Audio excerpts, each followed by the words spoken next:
4ஆம் அதிகாரம். இயேசு பரிசுத்த ஆவியினாலே நிறைந்தவராய் யோர்தானை விட்டு திரும்பி ஆவியானவராலே வனாந்தரத்திற்கு கொண்டு போகப்பட்டு 40 நாள் பிசாசினால் சோதிக்கப்பட்டார். அந்த நாட்களில் அவர் ஒன்றும் புசியாதிருந்தார்.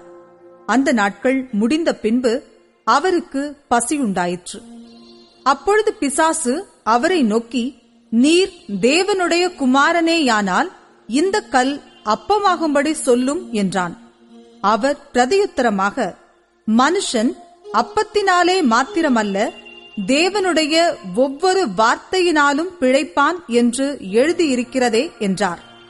பின்பு பிசாசு அவரை உயர்ந்த மலையின் மேல் கொண்டு போய் உலகத்தின் சகல ராஜ்யங்களையும் ஒரு நிமிஷத்திலே அவருக்கு காண்பித்து, இவைகள் எல்லாவற்றின் மேலுமுள்ள அதிகாரத்தையும் இவைகளின் மகிமையையும் உமக்கு தருவேன். இவைகள் எனக்கு ஒப்புக் கொடுக்கப்பட்டிருக்கிறது. எனக்கு இஷ்டமானவனுக்கு இவைகளை கொடுக்கிறேன். நீர் என்னை பணிந்து கொண்டால் எல்லாம் உம்முடையதாகும் என்று சொன்னான்.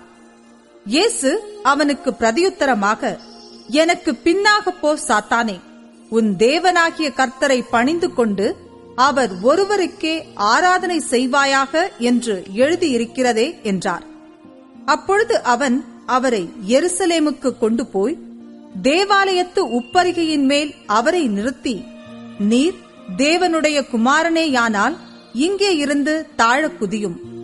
ஏனெனில் உம்மை காக்கும்படிக்கு தம்முடைய தூதர்களுக்கு உம்மை குறித்து கட்டளையிடுவார் என்றும், உமது பாதம் கல்லில் இடராதபடிக்கு அவர்கள் உம்மை கைகளில் ஏந்திக் கொண்டு போவார்கள் என்றும் எழுதியிருக்கிறது என்று சொன்னான். அதற்கு இயேசு, உன் தேவனாகிய கர்த்தரை பரீட்சை பாராதிருப்பாயாக என்று சொல்லி இருக்கிறதே என்றார். பிசாசானவன் சோதனையெல்லாம் முடித்த பின்பு சில காலம் அவரை விட்டு விலகி போனான். பின்பு இயேசு ஆவியானவருடைய பலத்தினாலே கலிலேயாவுக்கு திரும்பி போனார். அவருடைய கீர்த்தி சுற்றிலும் இருக்கிற தேசமெங்கும் பரம்பிற்று. அவர்களுடைய ஜெப ஆலயங்களில் அவர் உபதேசித்து எல்லாராலும் புகழப்பட்டார். தாம் வளர்ந்த ஊராகிய நாசரேத்துக்கு அவர் வந்து தம்முடைய வழக்கத்தின்படியே ஓய்வு நாளில் ஜெப ஆலயத்திலே பிரவேசித்து வாசிக்க எழுந்து நின்றார். அப்பொழுது ஏசாயா தீர்க்கதரிசியின் புஸ்தகம் அவரிடத்தில் கொடுக்கப்பட்டது. அவர் புஸ்தகத்தை விரித்தபோது, கர்த்தருடைய ஆவியானவர் என்மேல் இருக்கிறார், தரித்திரருக்கு சுவிசேஷத்தை பிரசங்கிக்கும்படி என்னை அபிஷேகம் பண்ணினார். இருதயம் நறுங்குண்டவர்களை குணமாக்கவும், சிறைப்பட்டவர்களுக்கு விடுதலையையும், குருடருக்கு பார்வையையும் பிரசித்தப்படுத்தவும், நொறுங்குண்டவர்களை விடுதலையாக்கவும், கர்த்தருடைய அனுக்கிரக வருஷத்தை பிரசித்தப்படுத்தவும் என்னை அனுப்பினார் என்று எழுதியிருக்கிற இடத்தை அவர் கண்டு வாசித்து புஸ்தகத்தை சுருட்டி பணிவிடைக்காரனிடத்தில் கொடுத்து உட்கார்ந்தார். ஜெப ஆலயத்திலுள்ள எல்லாருடைய கண்களும் அவர் மேல் நோக்கமாயிருந்தது. அப்பொழுது அவர் அவர்களோட பேசத் தொடங்கி, உங்கள் காதுகள் கேட்க இந்த வேத வாக்கியம் இன்றைய தினம் நிறைவேறிற்று என்றார். எல்லாரும் அவருக்கு நற்சாட்சி கொடுத்து அவருடைய வாயிலிருந்து புறப்பட்ட கிருபையுள்ள வார்த்தைகளை குறித்து ஆச்சரியப்பட்டு, இவன் யோசேப்பின் குமாரன் அல்லவா என்றார்கள். அவர் அவர்களை நோக்கி, வைத்தியனே, உன்னைத்தானே குணமாக்கிக்கொள் என்கிற பழமொழியைச் சொல்லி, நாங்கள் கேள்விப்பட்டபடி கப்பர் நகுமூரில் உன்னால் செய்யப்பட்ட கிரியைகள் எவைகளோ அவைகளை உன் ஊராகிய இவ்விடத்திலும் செய் என்று நீங்கள் என்னுடன் சொல்லுவீர்கள் என்பது நிச்சயம். ஆனாலும் தீர்க்கதரிசி ஒருவனும் தன் ஊரிலே அங்கீகரிக்கப்பட மாட்டான் என்று மெய்யாகவே உங்களுக்கு சொல்லுகிறேன். அன்றியும் எலியாவின் நாட்களிலே 3 வருஷமும் 6 மாதமும் வானம் அடைப்பட்டு தேசமெங்கும் மிகுந்த பஞ்சம் உண்டாயிருந்த போது இஸ்ரவேலருக்குள் அநேகம் விதவைகள் இருந்தார்கள். ஆயினும் எலியா சீதோன் நாட்டிலுள்ள சரப்தா ஊரிலிருந்த ஒரு விதவையினிடத்திற்கு அனுப்பப்பட்டானே அல்லாமல் மற்றொருத்தியினிடத்திற்கும் அனுப்பப்படவில்லை. அல்லாமலும் எலிசா தீர்க்கதரிசியின் காலத்திலே இஸ்ரவேலருக்குள்ளே அநேகம் குஷ்டரோகிகள் இருந்தார்கள். ஆயினும் சீரியா தேசத்தானாகிய நாகமானே அல்லாமல் அவர்களில் வேறொருவனும் சுத்தமாக்கப்படவில்லை என்று சத்தியத்தின்படியே உங்களுக்கு சொல்லுகிறேன் என்றார்.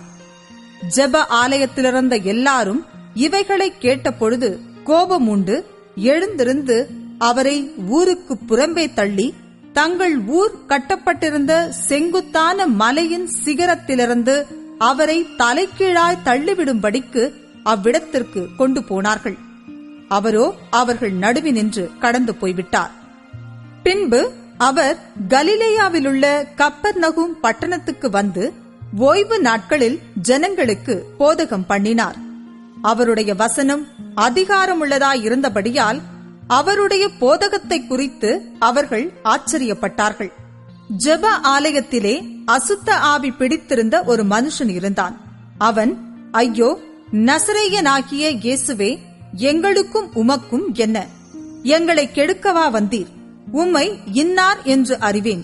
நீர் தேவனுடைய பரிசுத்தர் என்று உரத்த சத்தமிட்டான். அதற்கு இயேசு, நீ பேசாமல் இவனை விட்டு புறப்பட்டு போ என்று அதை அதட்டினார். அப்பொழுது பிசாசு அவனை ஜனங்களின் நடுவே விழத்தள்ளி அவனுக்கு ஒரு சேதமும் செய்யாமல் அவனை விட்டு போய்விட்டது. எல்லாரும் ஆச்சரியப்பட்டு, இது என்ன வார்த்தையோ? அதிகாரத்தோடும் வல்லமையோடும் அசுத்த ஆவிகளுக்கும் கட்டளையிடுகிறார், அவைகள் புறப்பட்டு போகிறதே என்று ஒருவரோடொருவர் பேசிக் கொண்டார்கள். அவருடைய கீர்த்தி சுற்றிலும் இருந்த நாடுகளிலுள்ள இடங்களிலெல்லாம் பிரசித்தமாயிற்று. பின்பு அவர் ஜெப ஆலயத்தை விட்டு புறப்பட்டு சீமோன் வீட்டில் பிரவேசித்தார். சீமோனுடைய மாமி கடும் ஜுரமாய் கிடந்தாள். அவளுக்காக அவரை வேண்டிக் கொண்டார்கள். அவர் அவளிடத்தில் குனிந்து நின்று ஜுரம் நீங்கும்படி கட்டளையிட்டார். அது அவளை விட்டு நீங்கிற்று. உடனே அவள் எழுந்திருந்து அவர்களுக்கு பணிவிடை செய்தாள். சூரியன் அஸ்தமித்த போது ஜனங்கள் எல்லாரும் தங்களுக்குள்ளே பல பல வியாதிகளால் வருத்தப்பட்டவர்களை அவரிடத்தில் கொண்டு வந்தார்கள். அவர்கள் ஒவ்வொருவர் மேலும் அவர் தம்முடைய கைகளை வைத்து அவர்களை சொஸ்தமாக்கினார். பிசாசுகளும் நீர் தேவனுடைய குமாரனாகிய கிறிஸ்து என்று சத்தமிட்டு அநேகரை விட்டு புறப்பட்டது.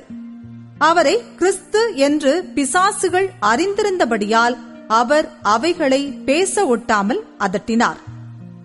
உதயமான போது அவர் புறப்பட்டு வனாந்தரமான ஓரிடத்திற்கு போனார். திரளான ஜனங்கள் அவரை தேடி அவரிடத்தில் வந்து தங்களை விட்டு போகாதபடிக்கு அவரை நிறுத்திக் கொண்டார்கள். அவரோ அவர்களை நோக்கி, நான் மற்ற ஊர்களிலும் தேவனுடைய ராஜ்யத்தை குறித்து பிரசங்கிக்க வேண்டும், இதற்காகவே அனுப்பப்பட்டேன் என்றார். அந்தபடியே கலிலேயா நாட்டிலுள்ள ஜெப ஆலயங்களில் பிரசங்கம் பண்ணிக் கொண்டு வந்தார்.